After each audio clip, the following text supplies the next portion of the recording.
Good evening दोस्तों, शुरू करते हैं हम आज की क्लास। और आज की क्लास में हम करने वाले हैं मध्य प्रदेश की नदियों के MCQs करेंगे और कुछ फैक्ट भी कवर करेंगे। तो शुरू करते हैं हम आज की क्लास। महेश्वर से बहने वाली महत्वपूर्ण नदी का नाम बताइए। Option A Narmada, option B Sindhu, option C Kashyap या डी ताप्ती। तो इसका सही आंसर हो जाएगा ऑप्शन ए नर्मदा। मध्य प्रदेश से जो बहने वाली महत्वपूर्ण नदी है वो है नर्मदा। इसका सही आंसर ये हो जाएगा। महेश्वर जो कि खरगोन जिले में स्थित है, और महेश्वर जो कि होलकर वंश की रानी थी अहिल्याबाई, उन्होंने राजधानी बनाया था। और महेश्वर की जो साड़ी हैं उन्हें GI टैग प्राप्त है। तो अगला क्वेश्चन देखते हैं। नर्मदा नदी के बारे में कुछ फैक्ट देखते हैं। जो नर्मदा नदी का उद्गम हुआ है वह यहाँ से हुआ है। यहाँ पर है अनूपपुर जिला में अमरकंटक से हुआ है। जो यह मध्य प्रदेश को दो भागों में विभाजित करती है, और भारत का भी उत्तरी भारत और दक्षिणी भारत का दो भाग में विभाजन करती है नर्मदा नदी जो कि पूर्व से पश्चिम की ओर बहने वाली नदी है। और जो नर्मदा नदी है वह भारत की पांचवी सबसे बड़ी नदी है और मध्य प्रदेश की सबसे बड़ी नदी है। और यह कर्क रेखा के समांतर बहती है, और इसकी जो लंबाई है वो 1077 तो MP में है। MP में 1077, और इसकी कुल लंबाई जो है वो 13-12 किलोमीटर है नर्मदा नदी की। और यह ज्वारधन मुख बनाती है, डेल्टा नहीं बनाती, एस्चुरी निर्माण करती है नर्मदा नदी। तो इस पर जो जलप्रपात हैं वो अप्सरा जलप्रपात नहीं है। इस पर दुग्धधारा जलप्रपात, कपिल धारा जलप्रपात और सहस्त्रधारा जलप्रपात और भेड़ाघाट जलप्रपात जबलपुर में स्थित है। तो ये थे इस नदी कुछ इसकी जो सहायक नदियां हैं वो 41 इसकी सहायक नदियां हैं। 41 सहायक नदियां हैं। 19 नदी दाएं तरफ से और बाएं तरफ से 22 नदी बाएं तरफ से इसकी सहायक नदी है नर्मदा नदी की। तो हमने नर्मदा नदी के बारे में कुछ इम्पोर्टेंट फैक्टों के बारे में देखा, और इसके अन्य नाम देखें तो शिवपुत्री, रेवा, मैकलसुता, सोमा देवी, और यह मध्य प्रदेश की जीवन रेखा है। अगला क्वेश्चन देखते हैं।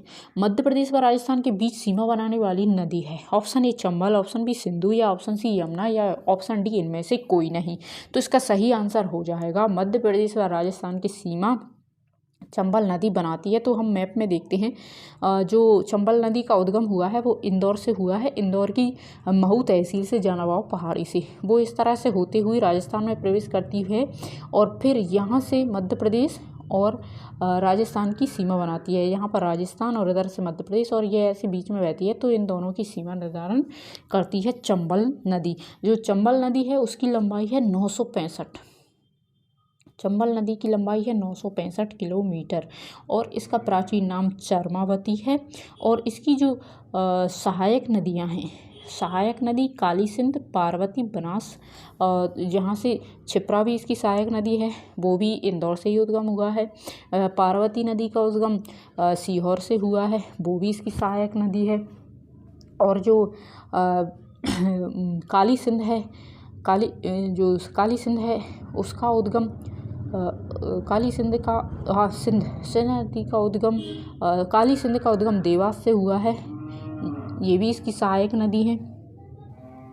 तो ये ही इसकी सहायक नदी हैं, काली सिंध, पार्वती और क्षिप्रा। काली सिंध का उद्गम देवास से है। अगला क्वेश्चन देखते हैं कि मध्य प्रदेश की सबसे बड़ी नदी है। तो मध्य प्रदेश की सबसे बड़ी नदी कौन सी है? Option A Chambal, option B Betwa, option C Sindhu, या डी नर्मदा। तो इसका सही आंसर है ऑप्शन डी नर्मदा के बारे में हम इम्पोर्टेंट फैक्ट पढ़ चुके हैं। तो अगला क्वेश्चन देखते हैं। नर्मदा अपने दोनों तरफ संगमरमर को काटकर एक सकरी घाटी में सिकुड़ जाती है। इसे निम्न जिले में देखा जा सकता है। ऑप्शन ए उज्जैन में, ऑप्शन बी रतलाम में, ऑप्शन सी धार में, या डी जबलपुर में। तो इसका सही आंसर है ऑप्शन डी जबलपुर में ही संगमरमर की घाटियाँ हैं वो जबलपुर में पाई जाती हैं। भेड़ाघाट जो कि जबलपुर में स्थित है, और जबलपुर जो कि हमारे मध्य प्रदेश की संस्कार राजधानी है जबलपुर में योगिनी मंदिर स्थित है, 64 योगिनी मंदिर। इसकी मंदिर की जो विशेषता यह है कि बीच में शिवलिंग है, शिव की मूर्ति है और उसके चारों तरफ ऐसी योगिनियों की मूर्तियां बनी हुई हैं। तो इसलिए ये खास है और यह एक प्रसिद्ध पर्यटन स्थल है। और ये थे इसके फैक्ट।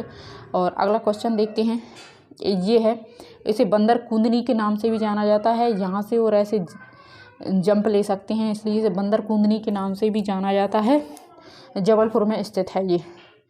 अगला देखते हैं, वह नदी जो मध्य प्रदेश और उत्तर प्रदेश के बीच सीमा का निर्धारण करती है। Option A Jamni, option B Chambal, option C Betwa या ऑप्शन डी गंभीर नदी। तो इसका सही आंसर है ऑप्शन बी चंबल। चंबल नदी का जो उद्गम हमने बताया इंदौर में महू तहसील से जानापाव पहाड़ी से ऐसे होते हुए जाती है और यहाँ ऐसे बहती हुई इधर है उत्तर प्रदेश और इधर है मध्य प्रदेश। तो यहाँ इन दोनों की सीमा का निर्धारण करती है और यह चंबल नदी यमुना नदी में मिल जाती है। इटावा में यमुना नदी में मिल जाती है उत्तर प्रदेश में। अगला देखते हैं, मध्य प्रदेश में सबसे महत्वपूर्ण नदी द्वीप है। Option A Kal Bhairav, option B Omkareshwar, option C Banganga, option D Nauradehi. तो इसका सही आंसर हो जाएगा ऑप्शन बी ओमकारेश्वर द्वीप।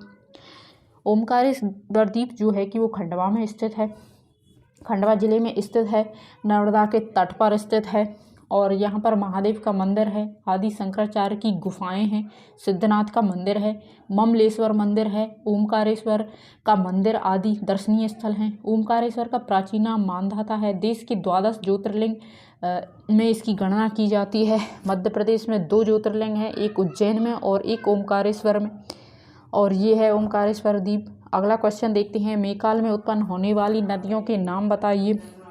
तो ऑप्शन ए नर्मदा और ताप्ती, ऑप्शन बी सोन और कश्यप, ऑप्शन सी नर्मदा और सोन या डी कावेरी और सिंधु। तो इसका सही आंसर हो जाएगा ऑप्शन सी नर्मदा और सोन नदी। अब मैप में देखते हैं, यहाँ पर है अनूपपुर, अमरकंटक, यहाँ पर है मैकाल श्रेणी। तो एक नर्मदा नदी जो कि ऐसी बहती है और जो सोन नदी है वो इस तरह से होती हुई मध्य प्रदेश के शहडोल, उमरिया और सीरी में होते हुए यह उत्तर प्रदेश से बिहार में जाकर यह गंगा नदी में मिल जाती है। सोन नदी की लंबाई 780 है और मध्य प्रदेश में यह 500 किलोमीटर बहती है। कुल लंबाई इसकी 700 है सोन नदी की। अगला देखते हैं, मालवा में प्रवाहित होने वाली मुख्य नदियां कौन सी हैं। Option A Chambal, Narmada, Parvati, option B Mahi, Parvati, Mahanadi या सी क्षिप्रा, चंबल, पार्वती या चंबल, माही, क्षिप्रा, बेतवा और पार्वती। तो इसका सही आंसर हो जाएगा ऑप्शन डी चंबल, माही, क्षिप्रा, बेतवा और पार्वती। तो हम इसकी मैप में लोकेशन देखेंगे नदियों की। चंबल नदी जिसका उद्गम इंदौर की महू तहसील से ऐसा हुआ है चंबल नदी। और यह मालवा की नदियों के बारे में बता रहे हैं। ये मालवा क्षेत्र यहाँ से है मालवा, ये मालवा क्षेत्र है। तो मालवा में और माही नदी का उद्गम धार से, यहीं पे धार है इंदौर के ही पास। तो माही नदी का उद्गम धार से हुआ है और यह कर्क रेखा को 2 बार काटती है। माही नदी कर्क रेखा को 2 बार काटती है। और क्षिप्रा नदी जो कि इंदौर से इसका उद्गम हुआ है और यह उज्जैन इसके किनारे पर बसा हुआ है। और क्षिप्रा नदी पर कुंभ का मेला लगता है। उज्जैन इसी के किनारे पर, उज्जैन में ज्योतिर्लिंग स्थित है महाकालेश्वर। और बेतवा नदी जो कि रायसेन में स्थित है। बेतवा नदी रायसेन में ऐसी, यह निवाड़ी जिले की दतिया और उत्तर प्रदेश में जाकर यमुना नदी में मिल जाती है। बेतवा नदी का उद्गम रायसेन में कुमरा गांव से हुआ है। और एक और है ये पार्वती। तो पार्वती का उद्गम विदिशा सीहोर से हुआ है और पार्वती नदी राजस्थान में जाकर चंबल नदी में मिल जाती है। अगला देखते हैं, सही जोड़े को चुनिए। ऑप्शन ए चचाई, ये चचाई जलप्रपात है। तो क्या ये माही नदी पर है? तो चचाई जलप्रपात माही नदी पर नहीं है। चचाई जलप्रपात, यह चचाई जलप्रपात रीवा जिले में बीहड़ नदी पर स्थित है। रीवा जिले में बीहड़ नदी पर स्थित है चचाई जलप्रपात, जो कि 130 मीटर है। यह मध्य प्रदेश का सबसे ऊंचा जलप्रपात है। क्योरी विहंद लिखा हुआ है, तो क्योरी जलप्रपात बीहड़ नदी पर, क्योरी नहीं है ये केवटी होगा, केवटी भी, क्योरी जलप्रपात तो मैंने कहीं पढ़ा नहीं, पर ये अगर केवटी है का टाइपिंग सही नहीं होगी तो केवटी जलप्रपात बीहड़ नदी पर रीवा में ही स्थित है। और ओड़ा जलप्रपात राजस्थान में स्थित है, ये भी गलत है। तो सही जोड़ी अप्सरा जलप्रपात पचमढ़ी में स्थित है।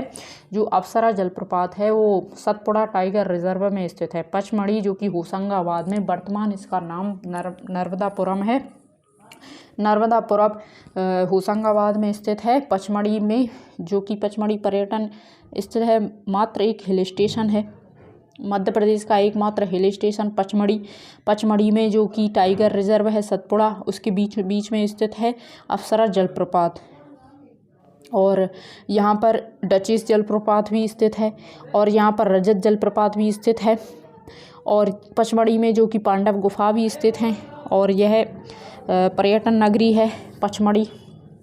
सतपुड़ा की रानी कहा जाता है। पचमढ़ी को पेयर पूल के नाम से भी जाना जाता है। इस अप्सरा जलप्रपात को अप्सरा बिहार के नाम से भी जाना जाता है। अगला क्वेश्चन देखते हैं। कंचन घाट किस नदी पर स्थित है? Option A Chambal, option C Betwa, option B Narmada, या डी यमुना। ये है ऑप्शन सी और ये है बी। तो इसका सही आंसर हो जाएगा बी नर्मदा, बेतवा नदी। कंचन घाट बेतवा नदी पर स्थित है। और बेतवा नदी जो कि ओरछा की जीवन रेखा है, और मध्य प्रदेश की सबसे प्रदूषित नदी है बेतवा नदी। बेतवा नदी मध्य प्रदेश की सबसे प्रदूषित नदी है। प्रदूषण के कारण इसे मध्य प्रदेश की गंगा कहा जाता है, बेतवा नदी को। और बेतवा नदी का जो उद्गम हुआ है वो रायसेन से हुआ है, कुमरा गांव से। रायसेन जिले के कुमरा गांव से उद्गम हुआ है बेतवा नदी का। बेतवा की लंबाई 480 किलोमीटर है। बेतवा की लंबाई 480 किलोमीटर है। और ओरछा और सांची और विदिशा इसके किनारे पर स्थित हैं। बेतवा और जो तो ये थी हमारी आज की क्लास। आज की क्लास में हमने कुल 10 क्वेश्चन ही रखे थे और इसके साथ कुछ फैक्ट कवर किए हैं। अगर क्लास पसंद आए तो लाइक करना। तो थैंक यू दोस्तों, सपोर्ट करना। इसलिए हम और क्वेश्चन जो इनकी नदी से आगे के क्वेश्चन हैं वो भी हम अगली क्लास में लेकर आएँ, तो उसके लिए कमेंट भी करना। थैंक यू दोस्तों।